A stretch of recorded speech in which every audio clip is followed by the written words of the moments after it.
জানো টনি, এই কটা দিন যেন আমার কাছে স্বপ্নের মতো কেটে যাচ্ছে। আমরা যেন সারা জীবন এইভাবেই থাকতে পারি। সালমা, মনে পড়ে ছোটবেলার কথা?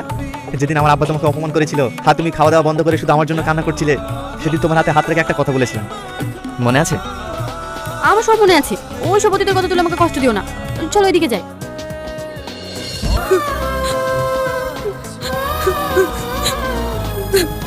মধু, তুই আর কান্না করিস নি। চ কিছু খেয়ে নিগা। আমি খাবো না, আমার কিচ্ছু ভালো লাগছে না। এই পূজা, সাথী কলেজে আসেনি? ও কেন কলেজে আসবে রে? ওর তো এখন বিশাল ব্যাপার, বয়লোক ছেলে ধরে প্রেম করে বেড়াচ্ছে।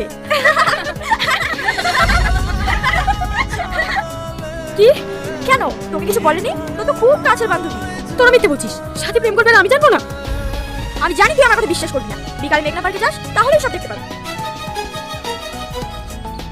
আব্বুকে বলে কিছু একটা ব্যবস্থা করো।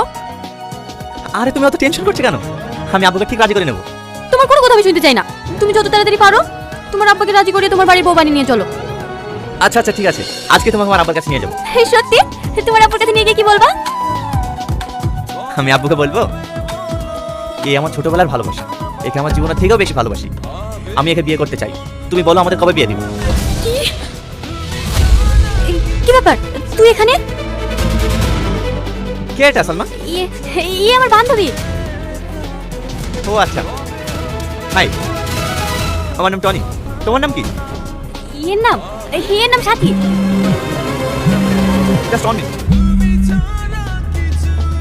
হ্যাঁ বাবা বলো। আচ্ছা ঠিক আছে, আমি এক্ষুনি আসছি। সালমা, আবার ফোন করেছিল, আমাকে যেতে হবে। তুমি কিন্তু বিকালবেলা রেডি থাকবা আমাদের বাড়ি থেকে। আজকে আমাদের বিয়েটা পালন করবো। আসছে, হ্যাঁ আসছে সাথী। তাহলে এই সেই আমার টনি। সেদিন তুই আমাকে টনি সম্বন্ধে মিথ্যা কথা বলেছিস। দেখ সালমা, তুই যেহেতু সব জেনে গেছিস, আমি তোর কাছে কিছু লুকাবো না। আমি টনিকে ভালোবাসি আর ওকেই বিয়ে করবো। যদি ভালো চাস তাহলে আমাদের মধ্যে কাটা হতে আসবি না। কেন তুই এটা করলি? তুই তো জানিস আমি ওকে ছোট থেকে অনেক ভালোবাসি। তাহলে তুই কেন ওকে মিথ্যা পরিচয় দিয়ে ভালোবাসতে গেলি? এই তো আবার মিথ্যা পরিচয় দেওয়ার কি আছে? আমার টনিকে ভালো লেগেছে তাই। বাহ, তাহলে তুইও শুনে রাখ, টনি আমার ছিল, আমারই হবে। আমি ওকে সব সত্যি কথা বলে দেবো। তবে তুইও শুনে রাখ, টনিকে আমার কাছ থেকে কোনোদিনও আলাদা করতে পারবি না। Challenge accepted.